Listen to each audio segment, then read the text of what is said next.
We're all familiar with the idea of the starving artist. Well, David French didn't want to be a starving artist, so he found a unique way to make a business from his art. I've chosen to go the other route. My unofficial motto is art for the people, and it's worked out for me. Maybe because there's few and far between other artists that want to do that. But the more I've created my paintings, the more I've tried to listen to what people want, and the more I've tried to give the public what they want, and that has in turn created what I am doing.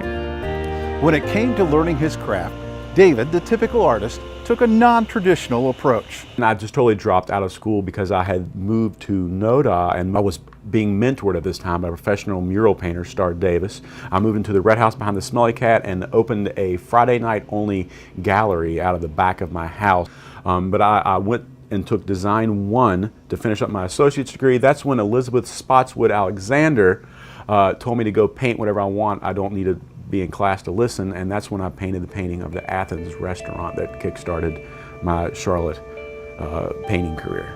Only a few years later, David was ready to be an artist full-time. You know, what I was going to do, I was going to go look for another job slowly. I worked out those $2,000 worth of commissions and just found ways and ways, and many, many blessings later, I'm still self-employed. I haven't had a job since then.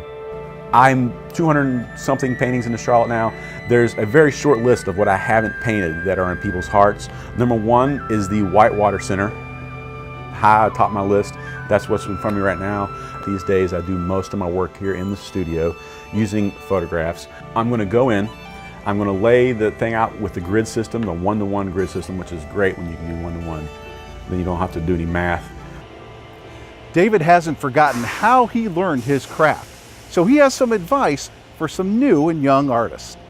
So I think what you were trying to say is that many young artists think if you paint it, they will come. And the truth is that you could paint the most incredible painting in the world, and if no one knew to find you, then your painting will drift off into obscurity. You have to find a way to get into the public's eye. I think I'm Charlotte's #1 expert on what people love about Charlotte. I do 20 events and talk to thousands of people a day. They are coming in my booth, they are coming in my studio, they are asking me, do you have this place, do you have that place? One thing I do, to get back to the whole point of being the people's artist, art for the people, is I ask people what to do with my paintings sometimes. I also run contests on Facebook and so forth, asking people to name my paintings. When I finish a painting, I'll often ask people, if you come up with the best name, I'd love to give you a print of the painting. The #1 example, I did a painting of the Charlotte Knights baseball stadium with skyline behind it, and someone came up with a Midsummer's Night's Dream, which I thought that was really great. So you see that David is hungry for his next project, and he wants to hear from you, because he's truly an artist of the people.